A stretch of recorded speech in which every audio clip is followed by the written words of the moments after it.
Praise lord అండి. ప్రభువైన యేసుక్రీస్తు నామంలో మీ అందరికీ కూడా వందనాలు. పరిశుద్ధ గ్రంథంలో నుంచి కొన్ని మాటల్ని మనం ధ్యానించుకుందాం. బైబిల్ గ్రంథంలో జ్ఞానవంతురాలైన స్త్రీల గురించి మనం తెలుసుకుందాం. సామెతలు 14:1 జ్ఞానవంతురాలు తన ఇల్లు కట్టును, మూఢురాలు తన చేతులతో తన ఇల్లు ఓడబెరుకును.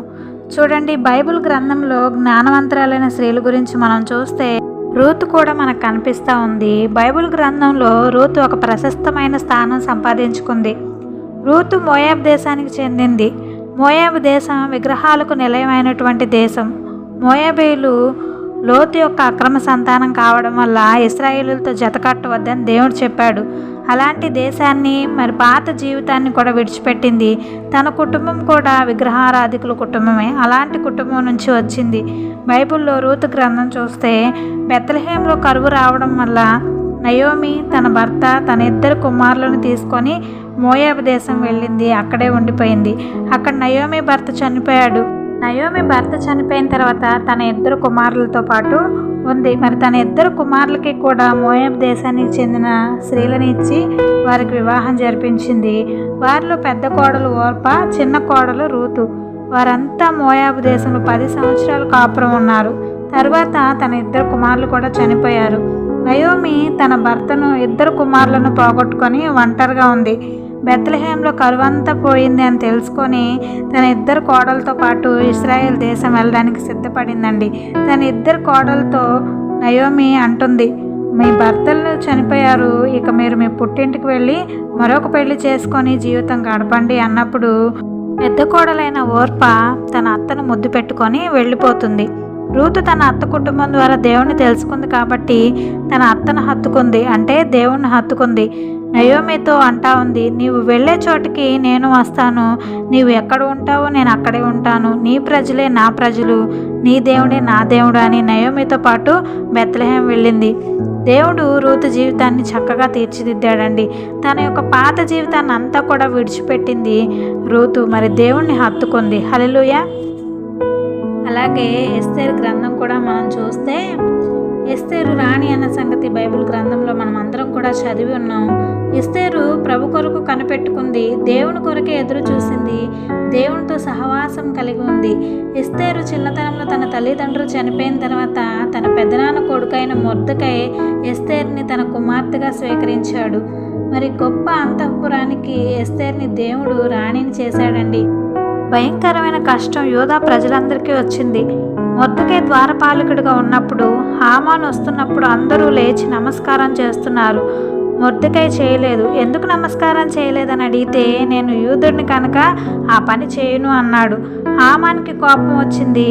మొర్దెకై యూదా జాతికి చెందినవాడని తెలుసుకొని యూదా జాతి అంతా కూడా ఇలాగే ఉంటారు కాబట్టి వీరందరినీ కూడా చంపేద్దామని హామాను కుట్ర వేశాడు. మొర్దెకై ఎస్తేరుకి వెంటనే వర్తమానం పంపించాడు. ఎస్తేరు, యూదా జాతి అందరికీ నష్టం వచ్చింది, వారంతా కూడా కష్టంలో ఉన్నారు, నీవు ఏదో ఒకటి చేయి అన్నప్పుడు ఎస్తేరు వర్తమానం పంపించదండి. రాజుగారు పిలవకుండా రాజు ముందుకి ఎవరు కూడా వెళ్ళకూడదు అని వర్తమానం పంపించినప్పుడు మొర్దెకై హెచ్చరిస్తూ ఒక వర్తమానం పంపినప్పుడు రాణి స్థానంలో ఉండి కూడా మొర్దెకై హెచ్చరికకు లోబడింది. మొర్దెకైకి ఒక వర్తమానం పంపించింది, నువ్వు యూదా ప్రజలంతా కలిసి సమాజ మందిరంలో ఉపవాసం ఉండండి, నేను నా చెలికత్తెలతో కలిసి ఈ అంతఃపురంలో ఉపవాసం ఉంటాను, ఆ తర్వాత నేను రాజుగారి దగ్గరికి వెళ్తాను. చూడండి, పర్మిషన్ లేకుండా రాజు దగ్గరికి వెళ్తే రాజు ఒప్పుకోడు, ఎంత రాణి అయినా సరే చంపేస్తాడు. ఎస్తేరు ఉపవాసం ఉండి రాజు దగ్గరకు వెళ్ళింది. రాజు అంటాడు, రాణి ఈ టైంలో వచ్చావేంటి, నీకేం కావాలి, నీ మనవేంటి, రాజ్యంలో సగభాగం నీకు ఇస్తాను అన్నప్పుడు రాజ్యంలో సగభాగం కోరుకోలేదండి.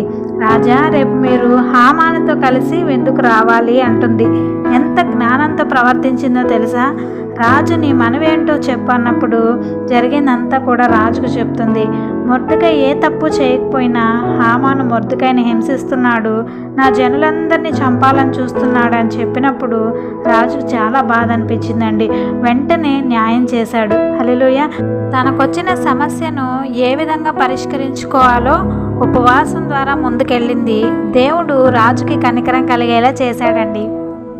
అలాగే సమరయ స్త్రీ గురించి మనం చూస్తే సమరయ స్త్రీ గురించి యోహాను సువార్త 4వ అధ్యాయంలో చూస్తామండి. ఈమె పాపంలో జీవిస్తున్న స్త్రీ. యేసుప్రభు వారు సువార్తలో భాగంగా చాలా ప్రాంతాలకు వెళ్ళేవారు.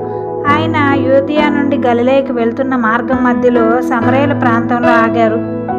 సమరయలు అంటే యూదులకు ఇష్టం ఉండదు. యూదులు సమరయలతో స్నేహం చేయరు. యేసుప్రభు వారు సమరయ ప్రాంతంలో ఆగి సూకారాన్ని బావి దగ్గర కనిపెట్టుకొని ఉన్నప్పుడు అక్కడ బావి దగ్గర ఈ స్త్రీ మిట్ట మధ్యాహ్నం 12 గంటలకు ఒక కొండను పట్టుకొని వస్తుందండి.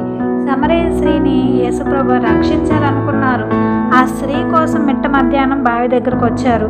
మరి ఒక్క ఆత్మ కూడా నశించుకోవడం దేవునికి ఇష్టం లేదు. నశించిన దాన్ని వెతికి రక్షించడం కోసం ఈ లోకానికి వచ్చానని లూకా 19వ అధ్యాయంలో మనం చూస్తాం. సమరయ స్త్రీతో దేవుడు అంటాడు, నీ భర్తను తీసుకురామ్మా అని. నాకు భర్త లేడు అంది. అప్పుడు యేసుప్రభు వారు, నీవు భర్త లేడు అని చెప్పిన మాట సరిగ్గానే ఉంది. నీకు 5 భర్తలు ఉండేవారు, ఇప్పుడు ఉన్నవాడు కూడా నీ భర్త కాదు అన్నప్పుడు ఆమెకు అర్థమైపోయిందండి. దేవుడు తన పాపపు జీవితాన్నంతా బయటపెట్టాడు.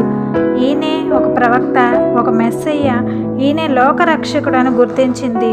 ప్రభువని తన సొంత రక్షకునిగా గుర్తించింది. తన చేతిలో ఉన్న కొండను విడిచిపెట్టింది. కొండను విడిచిపెట్టడం అంటే తన పాపపు జీవితాన్ని అంతటినీ కూడా విడిచిపెట్టిందండి. వెంటనే ఊర్లోకి వెళ్ళి అందరినీ పిలిచి, నేను చేసినవన్నీ నాతో చెప్పిన మెస్సయ్య ఈయన కాడా అని అరుచుకుంటూ చెప్పింది. నా బ్రతుకును మార్చిన వాడును నేను కనుగొన్నాను, రండి రండి ఆయన్ని మీరు కూడా చూద్దురు రండి అని సాక్ష్యంగా వారి ముందు చెప్పిందండి. హల్లెలూయా. అలాగే జ్ఞానవంతురాలైన స్త్రీలలో మరొక స్త్రీ గురించి చూస్తే షూనేమీయురాలు. ఈమె గురించి 2వ రాజుల గ్రంథం 4వ అధ్యాయంలో చూస్తాం. ఎలీషా అనే దైవజనుడు ప్రయాణం చేస్తూ షూనేం అనే ఊరికి వచ్చాడండి. ఎలీషాను భక్తి కలిగిన దైవజనుడిగా గుర్తించి ఆ గనురాలైన స్త్రీ ఆయనకు భోజనానికి తన ఇంటికి ఆహ్వానించింది. మరి ఆ దైవజనుని బలవంతం చేసింది తన ఇంటికి భోజనానికి రమ్మని. దైవజనుడు వచ్చినప్పుడు దైవజనుడి కోసం మిద్దె మీద ఒక గది కట్టించింది. అక్కడ మంచము, బల్ల, పీట, దీపస్తంభము ఏర్పాటు చేసింది. ఆ దైవజనుడితో ఇలా అంటుంది, మీరు ఈ పట్టణానికి వచ్చినప్పుడల్లా మా దగ్గర బస చేయవచ్చు అని. దైవజనుడికి చక్కని ఆతిథ్యం ఇచ్చిన స్త్రీ అండి షూనేమీయురాలు. మన ప్రియ సహోదరులారా, జ్ఞానం ఉన్న స్త్రీ తన ఇల్లు కట్టుకుంటుంది. మూఢురాలు తన ఇల్లు తానే ఓడబిక్కుంటుంది. మరి మూర్ఖులుగా కాకుండా జ్ఞానం కలిగి జీవించు. నీ జీవితంలో పాపము, చెడుతనం అనే పాత జీవితాన్ని విడిచిపెట్టి యేసు ప్రభుని సొంత రక్షకునిగా నీ జీవితంలోనికి చేర్చుకో. ఆమెన్. God bless you.